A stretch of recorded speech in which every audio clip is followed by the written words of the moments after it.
He took the lead, he stayed there, and David Hill exits the chicane and wins the Japanese Grand Prix. And I've got to stop because I've got a lump in my throat. I really am, for once, almost at a loss for words. I am so happy, as the majority of Britain will be. I must confess I have a very soft spot for Damon, and it has been magnified as a result of his achievements here. And welcome back to the Hot Lap. Happy birthday, Murray Walker, who would have been 100 on the 10th of October.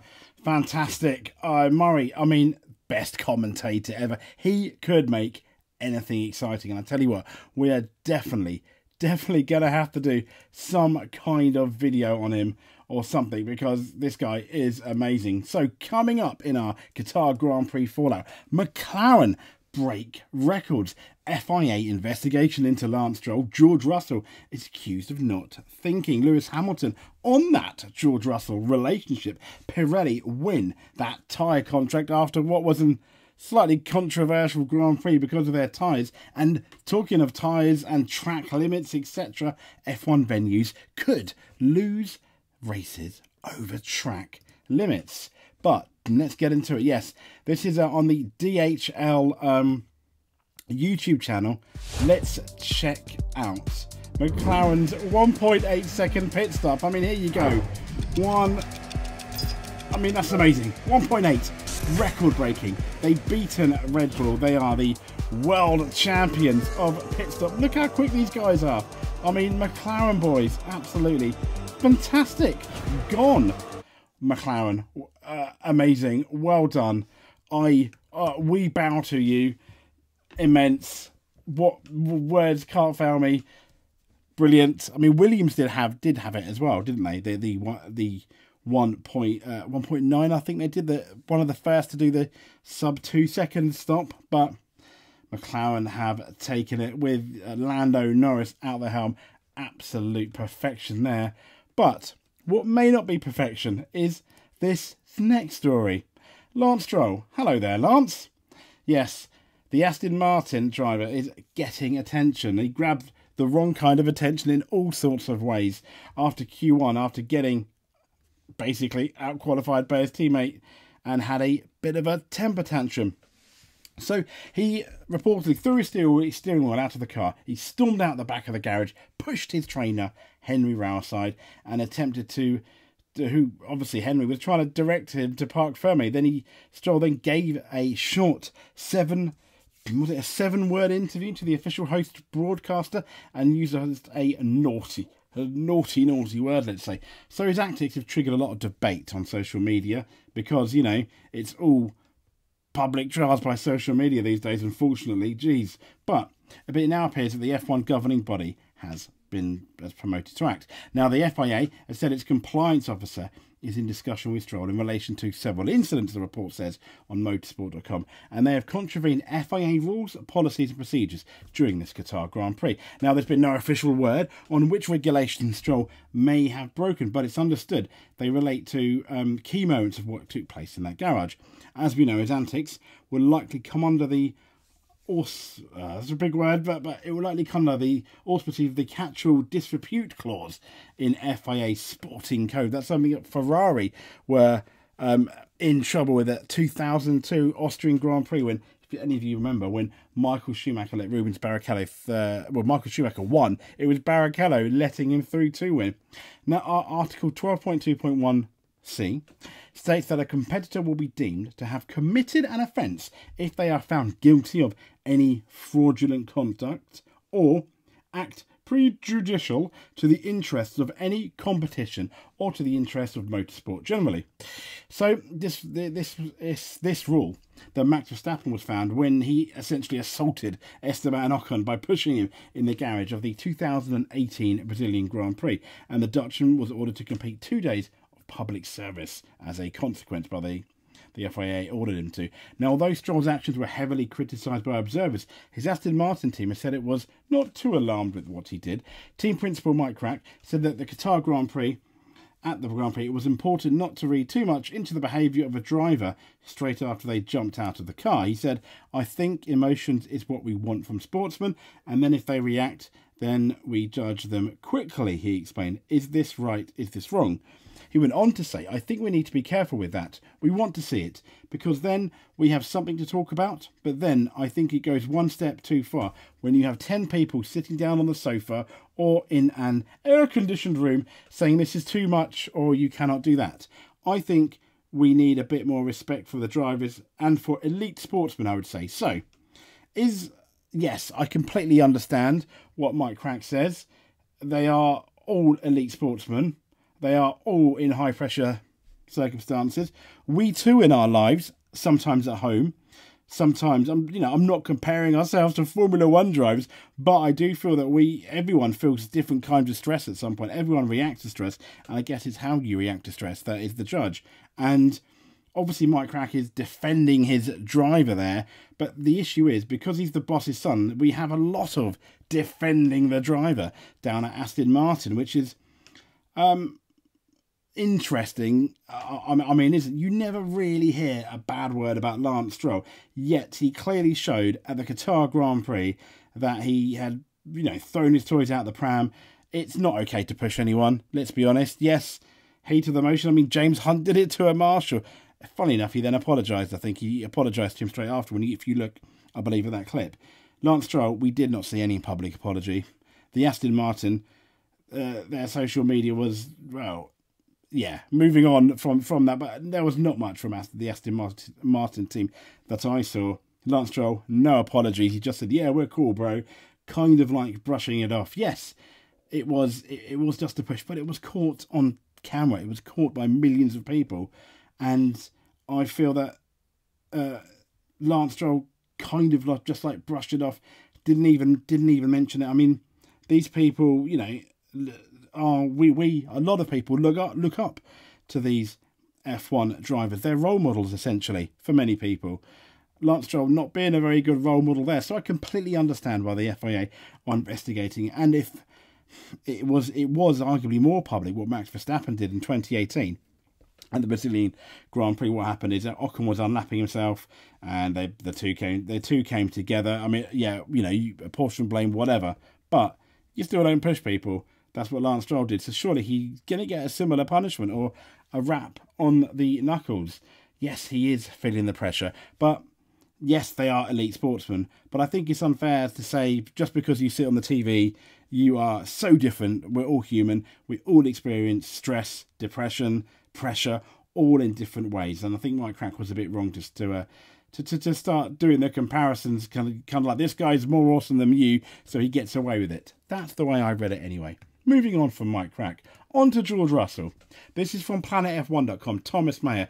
George Russell accused of not thinking of the bigger picture in the Lewis-Hamilton clash. So, once again, definitely Lewis Hamilton's fault. Let's be fair. Let's throw that out there before we look at this article.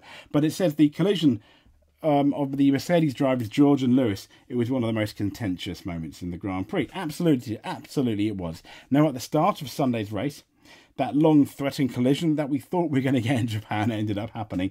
Hamilton, as we know, opted for those soft tyres, and the other two, Verstappen and George Russell, were opted for the medium. So obviously Hamilton had the potential of getting a much better start. He went around the outside, didn't really judge it well, and he's causing him to spin. George to spin, Hamilton spun out the race. Now, Richard Bradley, he's a former Le Mans 24 Hours winner and the LMP2 winner, and he appeared on the On Track GP podcast. He had quite a few interesting things to say coming out of the Qatar Grand Prix. He was asked about the incident, and he said, with Russell continuing in the race, recovering to fourth, and as we know, Hamilton's time on the sidelines gave him a chance to watch the replays and hold up his hands. But he said, I think it was an interesting one, Bradley said, because we had first-hand evidence from the sprint on Saturday just how effective the soft was at the beginning of the race. It was massively faster than the medium, plus we had the drop-off. Now, there's absolutely no question that Lewis squeezed George and didn't leave George enough room. Absolutely no question. But while Bradley believed Hamilton's actions on track were to blame, he said Russell could have driven with more circumspect. He said, I think that it was all going to be a long shot for George to be able to overtake Verstappen. George could have backed out of that, slotted in behind Verstappen, and then waited for Lewis and Verstappen to have their inevitable side-by-side battle and maybe pick up the pieces. So whilst it was 100% Lewis's fault, and he left George with no option, I do think that George could have looked maybe at the bigger picture. This is 100% would have been discussed in a strategy meeting before the race. Whenever you have teammates starting near each other, you always talk about various scenarios. So, on that George-Russell relationship, Sky have got an interesting story. Lewis Hamilton, Mercedes driver, says he has a great relationship with George Russell after the Qatar collision. Now, Hamilton, as we know, they collided, and he insists he has a great relationship, though, despite what happened with George Russell. Hamilton accepted responsibility for the accident, and as he swooped around the outside of turn 1, the Mercedes duel, as we know, made wheel-to-wheel contact.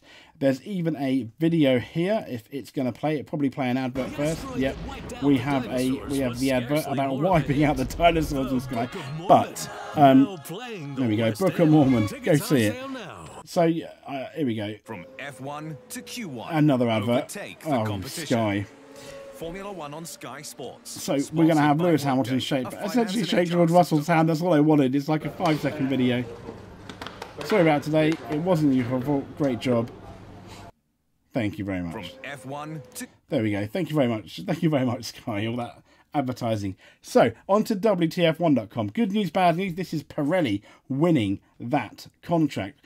The irony being winning the contract on a controversial, let's say, weekend. So early this year, the FIA announced that they were inviting tyre manufacturers to essentially, get that supply after 2025.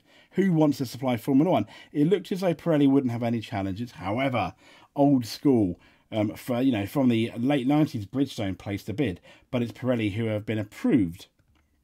And this was the FA studying their technical proposals. Now, whilst we may have got a tiny bit excited about that potential tyre war, many bidders, there were quite a few, and the sole tyre supplier is obviously going to be Pirelli. Now, F1 CEO Stefano Domenicali said about the deal, since returning to the sport in 2011, Pirelli has been an invaluable partner, supporting Formula 1 through new generations of technology, technical regulations, and delivering tyres to enable fantastic racing for our fans. I'd say a lot of the time, but not all the time. But Pirelli have been in F1 at various stages throughout the sport's history before taking over Bridgestone in 2011 and sticking around ever since. Now, in that time, they received a fair bit of criticism from fans and drivers, even as recently as last weekend, because of those things in Qatar. But it seems their partnership is still growing strong, with the latest agreement until 2027, with Pirelli also supplying the FIA for the F2 and F3 championships in the same period. Are we happy to see Pirelli? It's good that they got a tyre supply. I think it would have been nice to mix it up a tiny bit.